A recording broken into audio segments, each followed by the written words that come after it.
Assalamualaikum warahmatullahi wabarakatuh.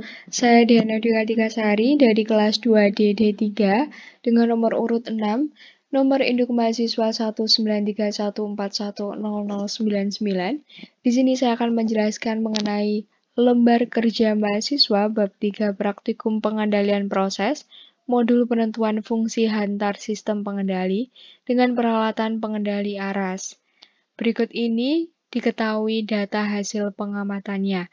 Untuk persen PO1 40%, persen PO2 60%. Kemudian terdapat juga tabel yang berisikan waktu dengan satuan second dan juga persen PV, di mana waktunya mulai dari 0 sampai dengan 220 second, dan untuk persen PV-nya 19,84 sampai 46,49%. Kemudian, untuk mengetahui persen PV1-nya, yaitu persen PV awal ketika waktunya adalah 0 second adalah 19,84%. Untuk persen PV2-nya adalah nilai dari persen PV yang paling konstan, termasuk dari nilai akhir persen PV adalah 46,49%. Untuk perhitungan dari delta persen PO, yaitu persen PO2 dikurangi persen PO1 menghasilkan nilai sebesar 20%, dan untuk delta persen PV, persen PV2 dikurangi persen PV1 menghasilkan nilai 26,65%. Selanjutnya, tabel berikut juga dapat disusun secara vertikal ke bawah dengan menginputkan waktu dengan satuan second dan juga persen PV-nya. Berikutnya adalah grafik hasil pengamatan. Poin A1, grafik persen PV terhadap waktu untuk metode 1. Untuk membuat grafik berikut, langkah awal yang digunakan adalah menginput data dari waktu dengan satuan second untuk sumbu X dan untuk sumbu Y-nya adalah persen PV dengan nilai minimum 19,84 yang mana merupakan nilai dari persen PV1. Dibuat sedemikian rupa agar grafik yang terbentuk dapat terlihat lebih besar dan lebih jelas pembacaannya. Selanjutnya adalah menarik garis ke kanan untuk persen PV1 dan persen PV2-nya. Kemudian terdapat juga garis delta CS yang merupakan garis jarak antara persen PV1 dan persen PV2. Langkah berikutnya adalah menentukan titik belok dengan membuat garis singgung, di mana terbuatnya garis singgung ini dari menarik garis sedekat mungkin dari kurva sampai garis tersebut memotong garis persen PV2. Kemudian jika sudah terlihat titik pertemuannya, maka membutuhkan garis vertikal ke bawah ke sumbu X untuk mempermudah pembacaan dari nilai tau. Yang mana nilai tau ini dibaca atau diukur dari awal titik belok pertama sampai dengan garis vertikal yang sudah memotong tadi. Jika grafik atau kurva A1 sudah terbentuk, maka dapat berlanjut ke poin A2, yaitu menentukan nilai KP, nilai tau, dan tau D-nya jika ada untuk metode 1. Nah, untuk KP sendiri biasa disebut sebagai gain, di mana perhitungannya adalah delta CS dibagi dengan delta persen PO.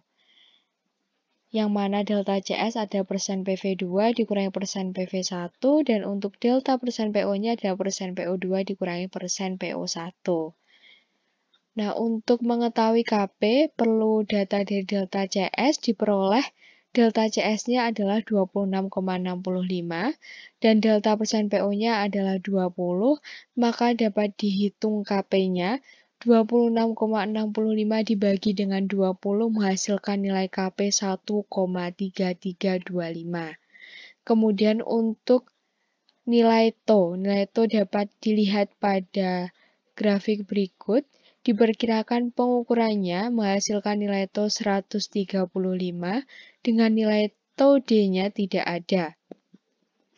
Nilai tau D-nya tidak ada karena nilai tau D ini adalah garis horizontal sebelum adanya titik belok, sedangkan Pada kurva A1 ini sudah terdapat titik belok di awal, maka tau D atau D time-nya tidak ada. Nah, untuk tau sendiri tadi merupakan waktu yang dibutuhkan suatu proses untuk mencapai keadaan steady state setelah adanya perubahan pada input. Kemudian beralih ke poin A3 untuk menentukan fungsi transfer berdasarkan nilai yang sudah diperoleh pada poin A2. Nah, berikut ini adalah sedikit penjelasan untuk fungsi transfer. Fungsi transfer itu sendiri biasa disimbolkan dengan GS dengan perhitungan YS per XS, di mana YS adalah transform of response atau output, dan XS adalah transform of forcing function atau input.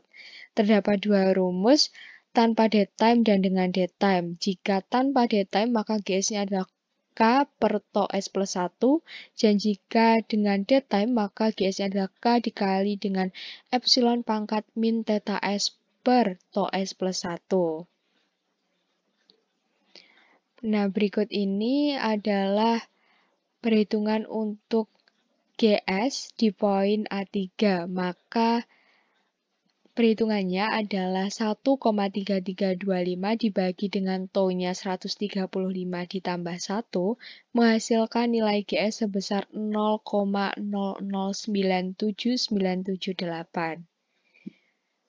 Berikutnya adalah poin B1, yaitu grafik persen PV terhadap waktu untuk metode 2. Nah, untuk metode 2 ini langkah awalnya sama dengan metode 1 untuk pembuatan grafiknya, yaitu untuk penginputan nilai waktu dengan satuan second untuk sumbu X dan untuk sumbu Y adalah persen PV-nya sama dengan metode 1 dan juga persen PV dan persen PV2 untuk menarik garis ke kanan sama dengan metode 1 dan juga garis delta CS-nya serta garis singgungnya. Yang berbeda adalah perhitungan dari titik potong untuk metode 2 dengan rumus berikut. Persen PV1 ditambah 0,632 dikalikan delta CS. Menghasilkan titik potongnya adalah 36,6828. Diperkirakan titik potongnya berada pada titik berikut ini, yang terdapat garis oranye, di mana garis warna oranye ini akan ditarik ke kanan sampai bertemu dengan kurva, kemudian ditarik pula garis vertikal ke bawah untuk menentukan nilai dari tau-nya. Nah, untuk poin B1, jika sudah tergambar grafik sebagai berikut, dapat melanjutkan ke poin B2 untuk menentukan nilai KP, nilai tau, dan juga nilai tau D-nya jika ada dengan menggunakan metode 2. Nah, untuk metode 2 ini, nilai KP-nya sama dengan metode 1, maka dari itu nilai delta CS dan nilai delta persen PO-nya juga sama. Namun, berbedanya pada nilai tau. Di sini diperoleh pembacaan pengukuran dari nilai tau-nya diperkirakan sebesar 80, dengan nilai tau D-nya tidak ada karena tidak terdapat garis horizontal sebelum titik beloknya. Maka dari itu, dapat berlanjut ke poin B3 untuk menentukan fungsi transfer atau GS-nya.